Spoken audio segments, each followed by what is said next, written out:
Welcome to the AW Confidential podcast. Actor, writer, director Roberto Sanches is best known for his role in Too Fast, Too Furious opposite Eva Mendez, a film directed by John Singleton. Usually, at this point, I go through our guests' TV and film bio, but Roberto has so many to list Yeah. that I can only name a few. He has been part of the family business, SWAT, Law and Order SVU, Chicago PD, Queen of the South, which is absolutely amazing, The Resident, and so many more. Next, he will be having recurring roles on the highly anticipated Palm Royale on Apple TV Plus, season 3 of BMF, produced by 50 Cent. And just announced he will be part of a new Netflix comedy starring Kate Hudson. Roberto, welcome. How are you? Nice to see you. Nice to see you too. Thank you so much for doing this. Your resume is insane. No. And it's funny because when I saw your headshot, I knew exactly who you were. Like, to me, you are the tough guy. Like, I think most of the roles I've seen you in were many of the projects were as, just a tough character. And I think as viewers, we tend to forget that behind those characters are real people and real stories. And the fact that I know that for me, I for a moment I forgot. I was like, oh no, he's not a tough guy. He's actually a human being. It just goes to show your amazing work as an actor, because we get lost in your characters. Hmm. So thank you for sharing your gift. Thank you. Thank you so much for that. Yeah, you're right. I mean, I play a lot of tough characters, and those often tend to be the ones that stick out for most. But man, I'm a sweetheart. Well, and I'm gonna get to that. Oh, Oh yes. So I watched your interview with June Archer on the Winner's Circle, and I was truly touched by your vulnerability and honesty when sharing your story. Um, I connected to it mm, in different ways.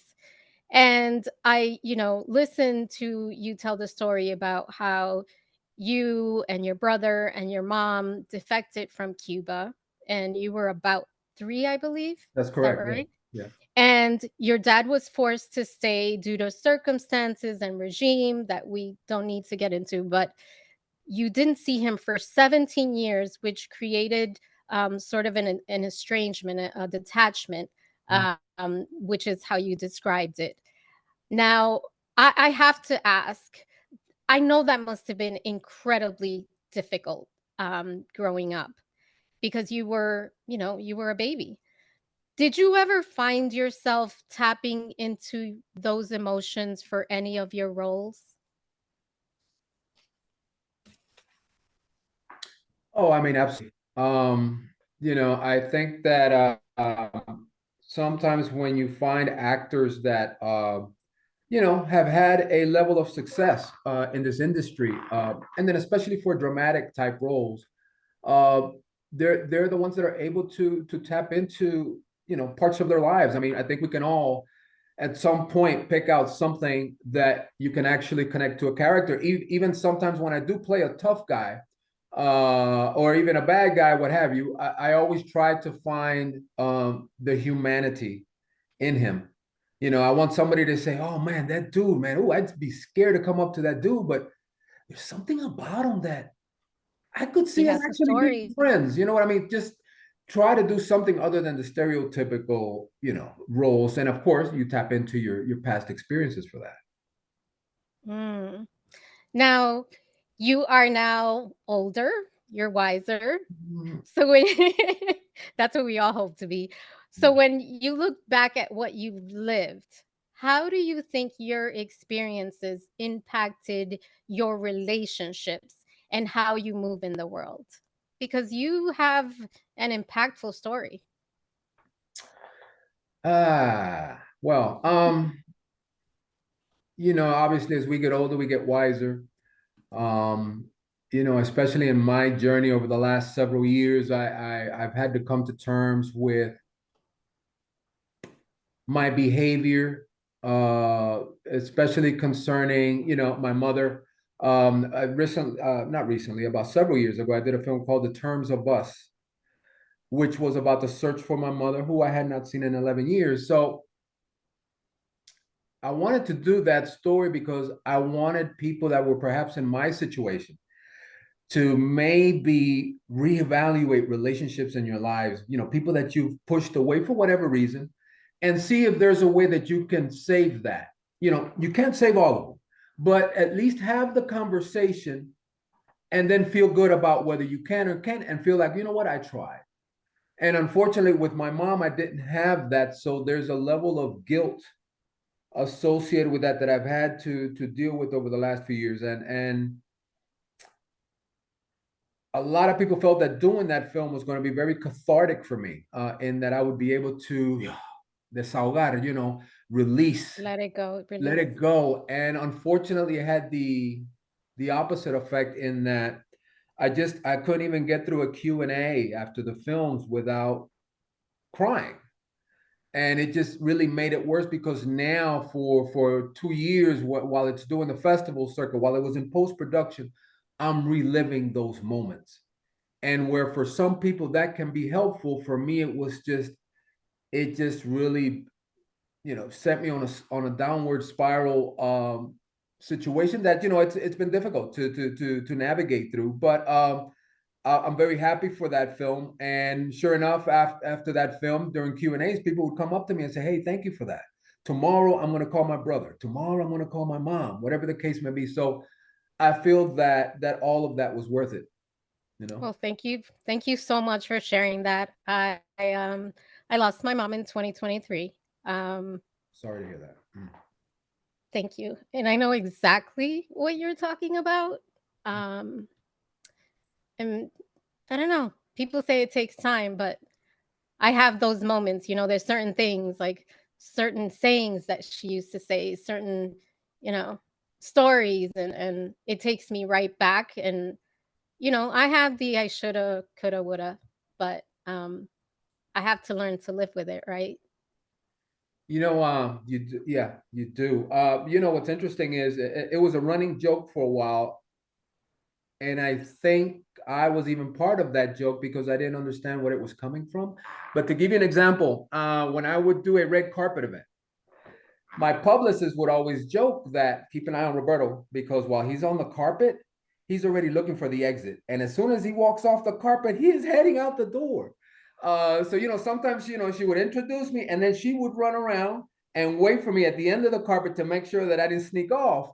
And that was the running joke here in LA that, hey, Roberto, that he's just funny that way. But what people don't understand was that I was crying before going on that red carpet. And while I was on that carpet, I wanted to cry. And that You're is the gonna make me reason. cry right now. I'm sorry. Yeah, I know. I'm sorry. No, it's okay. No, it's okay. But Thank you for sharing. sure, thank you. But yeah, I wanted to get off that carpet and cry. And the thing is that I would cry all day throughout the day, and I really didn't know the why. I didn't know what was triggering. It was just a sense of unhappiness. Um, and then I'm a veteran, so I had to go through the VA to get some help. And through the conversations and the hours and hours of talking to them, we've discovered that a lot of that has to do with that guilt trip that I carried, from the situation with my mom. So it's an ongoing journey, and it is something that you have to work through. And luckily, I got a strong support system, and they help. And trust me, it doesn't matter how tough I look on camera. I've got a heart, and it's an everyday struggle. And I could see the heart. I could see the heart. Now, thank you so much for sharing. Sure. You've had some really intense roles throughout your career. Has there been a character that has challenged you emotionally, maybe required a bit more of you, or just stands out for you in particular? Because you've had some incredible roles. Wow. I think, I mean, you can say that of just so many. You know, I've done, I did a film years ago where it was called Lake Los Angeles, and it was an independent film, very artsy. To this day, is arguably one of my favorite films that I've been fortunate to work on, and it was the story about uh, a Cuban person that lives out in the desert, and he runs these halfway houses for individuals that are crossing the border, and then they come here and they wait for somebody from the U.S. to come and pick them up. So I'm in charge of this house. So you have these travelers that are coming in through Mexico, and they all they come for a couple of days and then they leave. But then there's a 12-year-old girl that comes through, and we kind of develop a bond because she's alone, I'm alone, and after a few days, no one comes to get her. And then so there's a relationship that is formed there, and she almost becomes like I almost become like a father figure to her, perhaps, and then she is almost like a daughter figure, and then somebody does pick her up, and we find out that it's the wrong person, and they have ulterior motives, and this whole thing. But it's a beautiful film, and but what I really connected with about with that film was people coming to this country in hopes of a better future. And that was a situation with her. She's coming here and hopefully to reconnect with some family members here, and then be able to have a much better life than she would in Mexico. With me being a 50-something-year-old person, I came with the same intentions, but it didn't work out for me, you know. So I really love the dynamics of those two people really searching for a better life, searching through themselves. And I connected a lot with that. I connected a lot with that with my mom, who came to this country with two boys, and she did a phenomenal job, considering the consequences, the situation. She didn't speak the language, she had lost her husband, she didn't know anybody, and she still did what she had to do to make sure that we were provided for. But at the same time, I would always see that sadness in my mom, and that she left what she knew. Not everybody wanted to leave Cuba. We wanted to leave Cuba because of the government, the system that was in place. But that's your homeland, and you I really mean, don't want to leave. I'm curious because I can tell, I don't know, the connection with your mom, it feels like it was very strong. And I'm curious, what is the greatest lesson that you learned from your mom, from her life?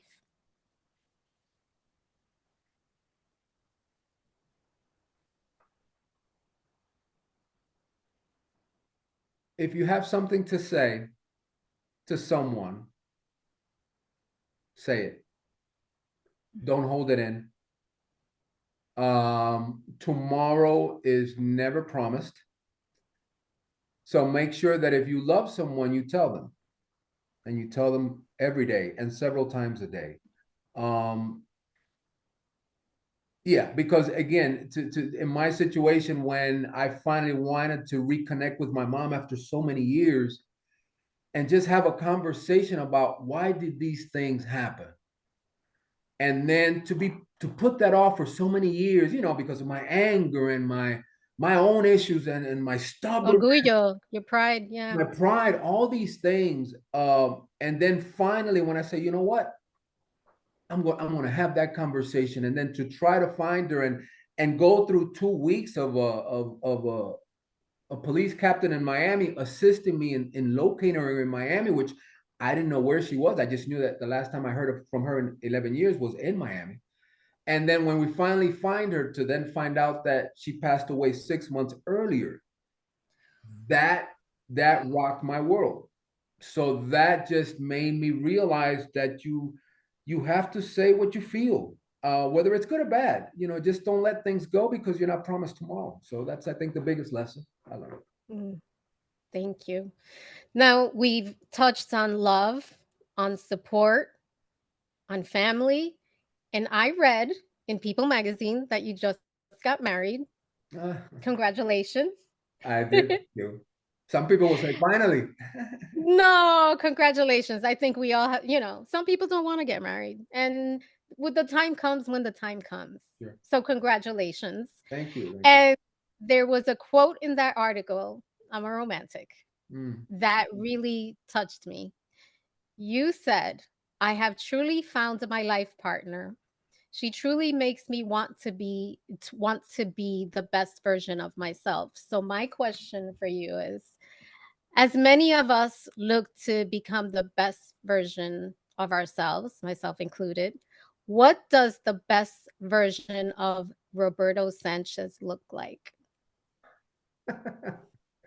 Oh, wow. That is such a complicated question. I love it. You know what? Oh my God. Uh, Don't get out of it. man, it's, I mean, she can sit here and tell you, girl, let me tell you what he, no, it's, oh my God, it's just more patience, a more understanding person, more expressive, more loving. And I think that these are things, being the typical Latino and the machismo that goes with that, and the not wanting to show emotion, I think sometimes is what gives us that unfortunate stereotypical type of an image. And that was for me, and there were other issues because of that. So with her, I just feel like she gets me, and I think that that's very important, man. It's that whoever you find in life, you really shouldn't change who you are. You know what I mean? Because I'm a nerdy guy as well. I'm into comic books. I mean, I'm I read that. I'm a big Bruce Lee fan. Bruce These Lee. are, yeah. I mean, these are like geeky things, and I think it's important that you find somebody who gets it and accepts you for who you are, and that teaches you as well to accept others for who they are, and to just understand that that is what makes life fun and enjoyable, is that you can have fun with the person in your life who is your lover, is your best friend, is your confidant. So it's he just allows me to be me, and for me it's an ongoing journey. You know what I mean? Oh, for all of us. For Yes. I all of mean, us. I don't know if Absolutely. you ever get there. You know what I mean? In being the best version of what you could be, but I think it's about the journey, and it's about every day feeling good that, you know what, today was a good day, and I'm different than I was yesterday, and tomorrow will be even a better day. So it's just an ongoing journey. Absolutely. So, one of the things that I love to do at the end of our interviews is drop some gems. It could be a quote, mantra, piece of advice. And I get the impression from what I read and from what I watched, your interviews, that you are a student of life. And I Mm, think you know what I'm talking about. mm, You dropped a lot of gems on that interview with June. And I'd love for you to, there was one particular thing that you talked about, and I'm going to share something personal with you. mhm. You talked about leaving this, you didn't say, I'm paraphrasing, leaving this world with the tank empty. It's something that you were referencing to, something another actor said. Yeah. At the end of the journey, I think what you try to say is live life to the fullest. Mm, And as I mentioned, my mom passed away in 2023. Right after she passed away, I got this tattoo that says, "Don't forget to live." nice. And I took my first trip to Italy. And then I went to Paris. And then I went to Mexico, which I had never been to any of these places. And I look at your life and what I've read, what I've heard you talk about. And I wonder, how do you keep yourself in check to make sure you are living to the fullest? And what is one gem you can leave our community with about the importance of doing that in our own lives? Mm. I love that tattoo, by the way. I have a tattoo as well right here on my shoulder. It's in Spanish, and it says, "Lo que bailaste, nadie te lo quita." My mom used to say, lo que está para ti, nadie te lo quita, so no te apures. There you It'll come. go. There you go. So this was from, she was like a second mother to me. And, when I was having my issues with my own mom, she would take me in. So she was a very important person in my life. And she would always say that, and it basically just means live your life to the fullest. You know what I'm saying? Don't, because when you get old, no one can take that away from you, that you lived your life. That's And what you take with you, whatever you lived. absolutely. And then the quote about the half tank, it's interesting because every time I think about the actor, he's actually a friend of mine, and I always forget his name. So his name is Christian Keys. And I saw him doing an interview once, and he said this, and it just stuck with me over the years. And he says, when your life is over and you get to that point where, whatever you believe in, you get to those gates, just make sure that your tank is on empty. Don't show up at the pearly gates, man, with a tank half full or a tank full, because that means you didn't live life to the fullest. Make sure that when you get there, man, you are on E, meaning you went after everything you wanted, you lived life, you enjoyed the good, you enjoyed the bad, even. Just enjoy the experience that is life and live it to the fullest. Don't get to the finish line with a half full tank. Make sure that it's on empty. So I think And how that's, to make sure that you do that? how do I what? How do you make sure you do that? Because it's easy to forget. Sure. That's just it. This quote, the reason that I Mhm. got this tattoo is every time I look in the mirror, it's a reminder. You know what I mean? I do. I do And know. and and I think that it's a repetitive thing. Every morning you just wake up, and first of all, you give thanks for another day. At the end of the day, you give thanks for the experiences of that day, the good and the bad. And when you get into that habit of doing those things in the morning and at night, then it becomes a way of life for you, where, man, you find yourself living the best life that you can live and feeling good about it. Roberto, thank you so much for sharing, you know, uh, just for sharing part of yourself with us, and for inspiring me today. I God knows I needed it today. So Oh, thank you so much. I want to make sure that we don't forget to tell our listeners how to find you. thank you, by the way. Yeah, you can find me on what is it, Instagram. I'm the worst sometimes with social media. I think I'm still on MySpace. Is anybody on MySpace? Oh my, I, I wa- didn't know that I'm still still there. I'm existed. still Stop holding. I'm it. thinking it's gonna come back. I don't know. But on Instagram, I'm under official underscore Roberto underscore Sanchez. And then on Facebook and stuff like that, I think it's Roberto Sanches. So Well, we look forward to seeing you on season 3 of BMF, on Palm Royale, which is highly anticipated, and look forward to seeing more of you. So thank you so much, and congratulations again on all the work and on the nuptials. thank you so much. It was a pleasure to meet you and do this interview with you, and looking forward to doing it again. Thank you. Thank you so much. Take care. Bye. And thank you, listeners, for joining us on this episode of AW Confidential. Talk to you soon.